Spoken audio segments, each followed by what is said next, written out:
everybody. I'm Nina Soden, urban fantasy author of the Blood Angel series and the Sector C series. And today I have Valerie Evans with me. She is a modern fantasy addict living in Georgia. And she finally took the plunge to self-publish her first novel after nearly 7 years. She is the author of the Amberlynn Chronicles series and the forthcoming Wolves of Worsham series. In her free time, she likes to read all genres with a focus on fantasy, entertain her very clingy dog, and I can completely understand that, and collect Funko Pops, the little bobbleheads, plus journals. Okay, so my son collects the Funko Pops, which is awesome. They're adorable. My first question, of course, has to be the elephant in the room, which is the bobbleheads. Tell me how many you have and what styles do you collect? Because I know they make them for nearly everything now. They really do at this point. I actually currently have 153. That is a collection to make any collector a little bit jealous. Yes, okay. They are all over the house. There's not a room you can enter without finding one, but I have a little bit of everything. I have everything from Power Rangers to The Office to horror movies. Like, if you name it, I probably have something from it. That's awesome. That's okay. That is cool. I want to get like It and like Stranger Things. I like those characters. Yes, I don't own any of Stranger Things, but I have all the kids from It now. That's awesome. Yeah, I would like to collect those. I'm a huge Stephen King fan. There's my little Stephen King collection. Yes, I noticed you had quite a bit over there. That's just a small portion. I had to empty out my bookshelf to make it look a little bit better, but that's just a small portion of the Stephen King. So yeah, I would like to collect the kids from It. All right, so tell us a little bit about yourself and how you became an author and why it took 7 years to finally self-publish. Well, I'm originally from Mississippi, and I've always loved to write. The first person that I let read anything I wrote was one of my older sisters, and she asked me what was wrong with me when she got to the end. And I'm like, well, that's not very nice. She said, it was a good story, but why this? And I'm like, I don't know. This was just the ideal I had at the time. And then the reason it took me 7 years is for a long time, I didn't really feel confident about it. Yeah. Like, I was like, oh, well, I like what I write. I have a couple friends who like it. And my sister was like, oh, this is good. But I'm like, you're all biased. None of you are out in the real world. So I started You didn't trust yourself. Yes. And so back in January of this year, I was talking to the same sister who asked me what was wrong with me. And she's like, I don't see why you don't do it. She's like, you've edited this book 4 different times. You've had people read it. So why don't you just do it? And I'm like, I couldn't come up with an argument, so I went ahead and did it. And some of the people that had read it gave really good feedback, and it seemed to go over well. So I'm like, you know what? Let's keep pushing forward because first one was well received. Let's just see what happens for the rest of them. So that was which book? That is the first book, Kindred Spirit. Okay, so that's the first book in the Amberlynn Chronicles. And how many books do you currently have out in that series? The moment there are 3 in the main series, and then there's the newest one is a spinoff featuring different characters from the same town. Okay, so 7 years until you published your first one. Were all 3 of them written at that time, or did you publish the first one this year and then pop out those other 2 books? 2 out of probably 2.5 were written when I decided to self-publish. So the third one, I was publishing the first 2 and finishing the third one. But then once I finished it, my brain just went, you know what? Let's keep going. And the fourth one that just came out on November 19th was written and probably finished off in maybe 2 months and went through some edits with other people. And it came out because, like I said, once I got into it, it flowed. Wow, that's really fast. Now, what does your writing process look like? If you're pumping it out that quickly, are you a pantster? Are you a plotter? Do you outline? What does your process look like? I do a little of both. So one of the things that I do is the first chapter is always written freehand. I don't have any notes aside from this is my main character, this is my main plot, this is what happens. Just to get a voice for them. And then I'll note out maybe major scenes or events. But a lot of the time I'll note minor things like this scene needs to happen, but I don't write it out. I just get on the computer and start typing to see what happens. Okay. So it's a little bit of both. I plan a little, but then I don't stick with the plan. I kind of do whatever pops in. Okay, so you freeform, right? But you have an idea. You have an idea of what your plan is, and then you freeform. All right. And you said that this last book was written in about 2 months. It went through a couple edits, and now it's ready to go? Yes, it came out on the 19th. Okay. What does your editing process look like? I know with me, I do a number of rewrites on my own, and then it goes through beta readers, and then it goes to a professional editor. And we do at least 3 rounds with a professional editor, and then it goes back to my beta readers and then published. What does your editing look like? I'm not quite that extensive. So I have somebody who, when I finish it, it goes to them first, somebody that I work with in my regular job who has an editing background, and she does it for me. So then after it goes to her, then it sends out to beta readers. From the betas, it comes back to me. I usually send it back to her. Then usually from there, I go to ARC readers. Okay. Okay. And have you gotten good feedback? How are your reviews looking, or do you read your reviews? Are you one of those writers that doesn't or does read their reviews? I do, but I try not to obsess over them. Yeah. Generally, I've received good reviews. The only thing I've ever received, only thing I can say that I've had complaints on is I've had people say, oh, well, this could have been better described, or this could have been more details given. Mm-hmm. But I've never had anybody say, oh, this is a terrible book. Well, and the thing is, I believe you're never going to please every reader. That is very true, because I've read some books and I'm like, I don't know why this has such good reviews, but. Yep. You're never going to please every reader, so you might as well just write what you are happy with, what you're proud of, and then put it out there into the world.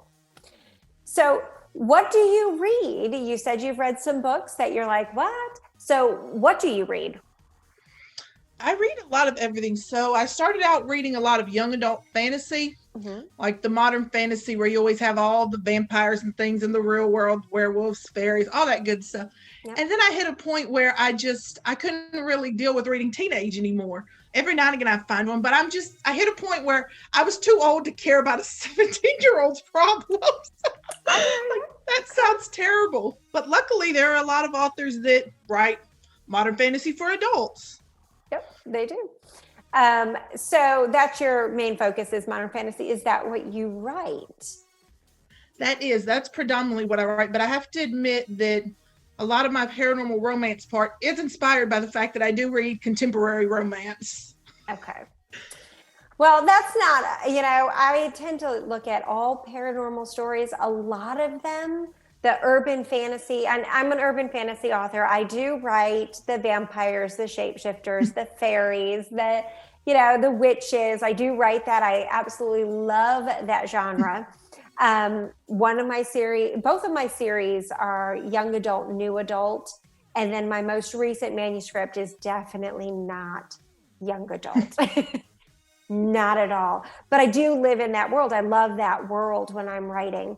So to see that you would incorporate some modern romance makes complete sense, because most urban fantasy novels do have a piece of that in there. So I like to hear that. I like to hear when authors are merging different genres and how that influences. So tell me about book 1. And if you have it there with you, if you could read the back of it to us, read us the back blurb. Yeah, so book 1 it's called Kindred Spirit. It follows a character named Aria Tate, she's a witch who lives in a small town full of a lot of different creatures, but not everybody's aware of what the town is. In her family, only women are witches. So her brother has no clue. Her father had no clue. And she just kind of tries to be normal, despite the fact that she can see ghosts. She does magic. Her best friends are vampires. And she's trying to be normal. Everything seems normal. And just like when you think everything's going well in your life, she gets a visit from her imaginary friend who's now grown up. Okay. Did she know that her imaginary friend was not imaginary then? She didn't, because she's very confused. So I'll read you the back of it, what it's about. Okay. It says, weird is nothing new to Arya Tate. As a practicing witch since her early teens, like all the women in her family, she sees it as her duty to help the eclectic residents of her small town. Ghosts, vampires, and shifters are part of her everyday life, though the unexpected return of her now grown imaginary friend Faith upturns her peaceful life in a big way. Suddenly, the harmless pranks of her childhood seem more malicious, and Faith's influence feels threatening not only to her, but everyone she cares about. Coinciding with Faith's return is the arrival of a stranger who could provide salvation or damnation. But how can she possibly know who to trust when she isn't even sure she trusts herself? Ooh, that sounds good. Okay, so what age is our lead character in this? She's 27, so she's a full adult. She's one of those people that moved out of a small town but ended up back in the same town. Same people that she grew up with. And does the series follow her? So is she the lead in the next couple of books? Focus on her. And then in the second one, you get a little more with her brother when he starts learning about what their town's really like, because he had no clue. Okay. Very cool. This sounds so interesting. All right. So tell me a little bit about where that story came from. So where did you get the idea of the story, and when did you start writing it? So I've always really enjoyed witches, and probably I want to say about 2012 was when I started writing it. Okay. And I watched a movie where somebody was dealing with an imaginary friend, and it turned out to be that it was a psychological thing. Her husband was trying to make her crazy. And then I had the thought, well, what if it wasn't a regular human reason? What if this isn't something that can be explained away? And in my head, I just had this idea of, if you're a witch and things are already weird, it seems weird, but you're not going to say, oh, I'm going crazy. Right. You also kind of wonder, wait, what is going on with my life? And from there, it just kind of built up to dealing with the things you see as a kid versus how it comes out when you're an adult. Because a lot of times as a kid, you don't realize that things that you see or do aren't quite as innocent as you thought they were. Yep, absolutely. So when was the first time that you actually considered yourself an author? I mean, you've been writing since 2012. When did you consider yourself an author for the first time? I really think the day that I actually officially considered it was when I published the first book. Like, for me, that's what felt like the moment that I moved from being just a writer into an author, was when it was published. Even if it was just me self-publishing, I'd still taken that step and put it out there in the world. Yeah. And why did you decide to go the self-publishing route as opposed to going the traditional publishing route? Well, I tried a couple, and the feedback I kept getting were always, well, it's not quite the right style. And the things that they came up with, I'm like, but I can go to the bookstore and buy 20 of what you're saying I should add. I don't want to write the same story that already exists. Yeah. No, I completely understand that, and not wanting to change your story, the integrity of your story, the way you wrote it. I completely understand that. And it is a hard choice to decide whether or not you want to give over that control to a traditional publisher who will then tell you to change it. Yes, or like whether that or was not. The thing that bothered me was there were so many that were like, because one of the things that I had brought up repeatedly was, for the usual thing in fantasy novels is the guy is something magical, the girl is human. And in the Amberlin Chronicles, Arya is a witch, but her love interest is a human. Yeah. And he's having to adapt to what it's like when you take an interest in somebody who lives in the middle of the supernatural world and doesn't find anything weird because she's used to weird. Yeah. No, I like that that aspect as well. My first series is very similar. It's our world, but the character is a witch. She's a witch. She's actually half witch, half vampire. And the mortals, the humans, they don't know. They don't know that exists, and it's all around them. So yeah, I love that aspect of your story where it's almost like a secret. Even you said her father and her brother, they don't know. They have no clue. Because her brother just knows that she's strange. He knew the mom was strange, but he just always kind of figured they were on the hippie side, not that, oh, hey, they're witches. Yeah, that's interesting. I like that. And I think it'd be interesting to read that story and to find out how they keep that a secret from even their closest loved ones. So don't tell me. And don't tell our audience, because I definitely think I got to pick up this book. And I think that my audience needs to pick it up as well, so they can find out for themselves as well. All right. So you read romance, you read fantasy. What are you currently reading? So currently I'm actually reading a book that Amazon, because I have Amazon Prime, they offered me to pick a free book, and it's called Spellbreaker. I can't remember the author, but apparently it's a world without magic where people that have magic kind of work on the down low to fix things. And so it got me curious because, like I said, never heard of this author, never heard of this book, but I was like, it sounds interesting, so let's click it. So far, it's been very intriguing. I've only made it a couple chapters in, but it's been very interesting so far, just seeing kind of how they hide magic, but like that's the only thing they hide is the magic part. Interesting. Okay.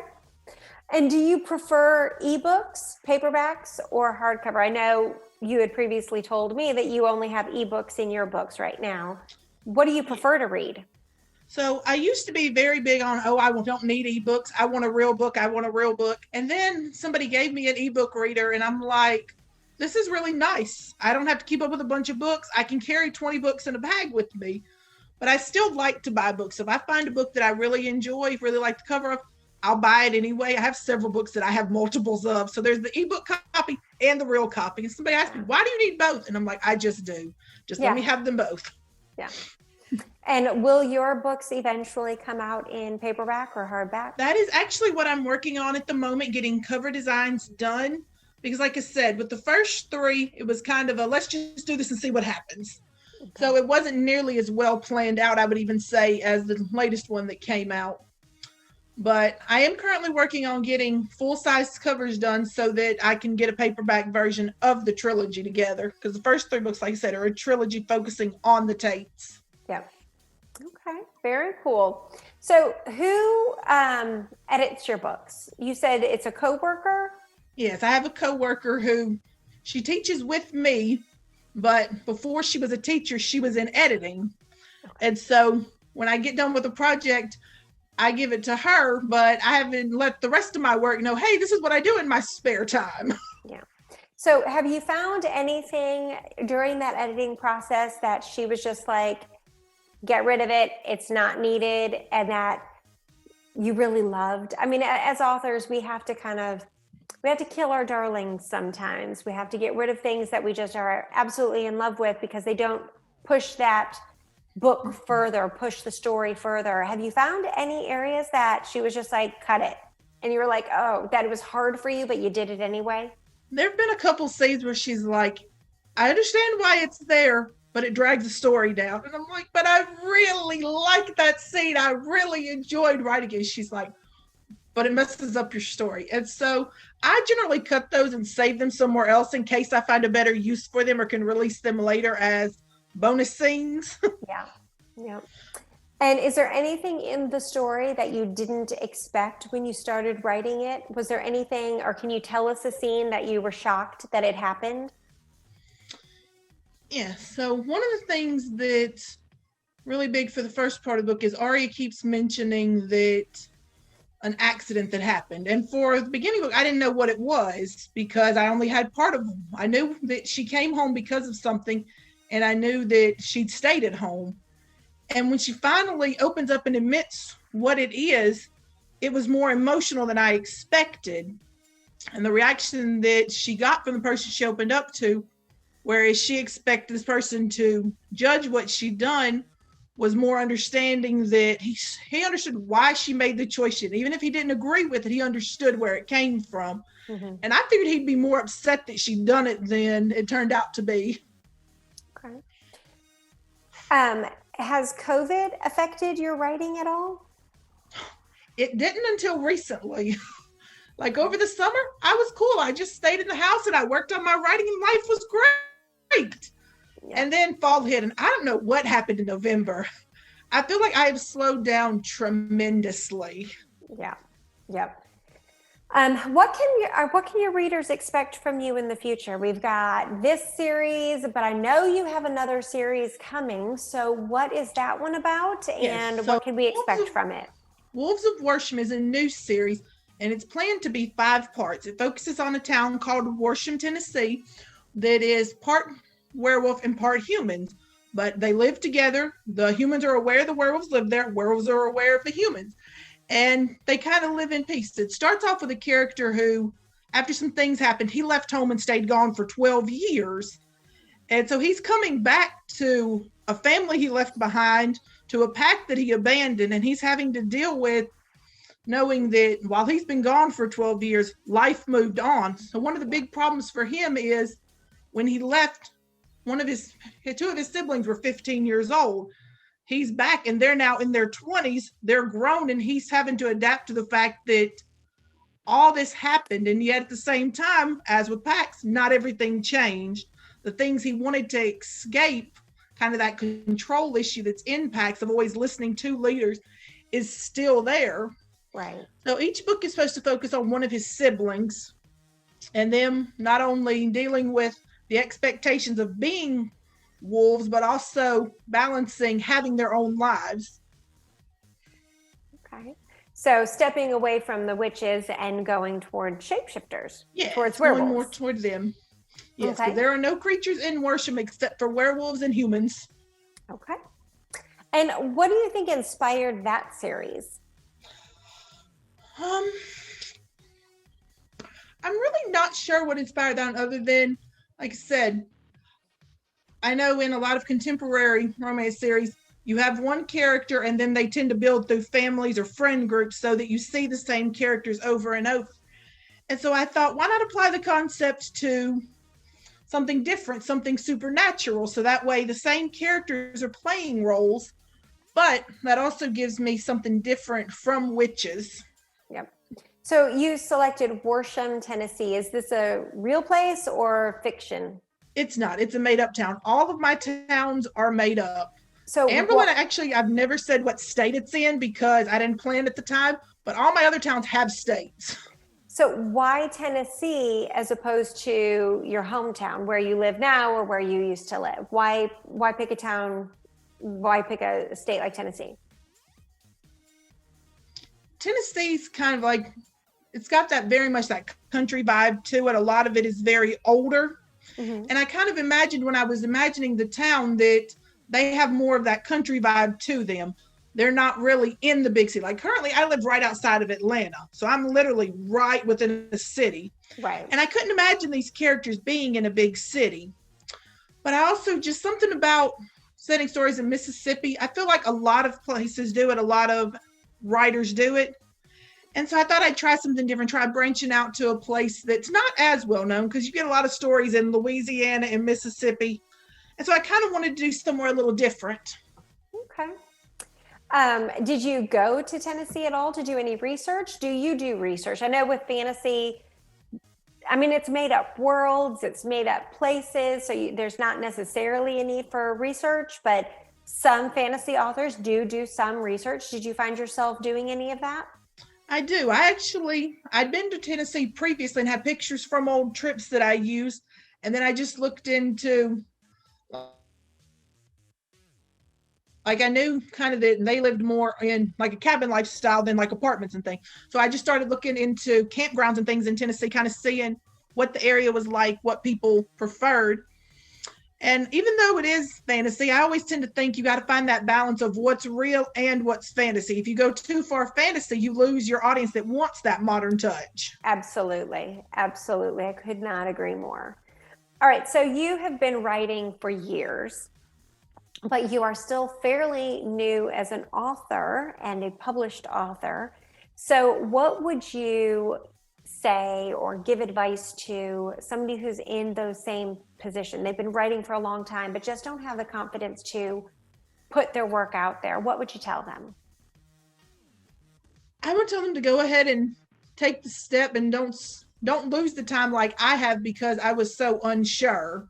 Like I feel like if I'd had more confidence, I could be much further than I am at this point. So just, if you're thinking about it, go ahead and take that step, because worst case scenario is it doesn't turn out great. But at the same time, it could turn out to be really great, because even if I haven't seen a huge amount of success more, I feel more confident from the people that have told me, oh, I like this story. Oh, I like how you do this.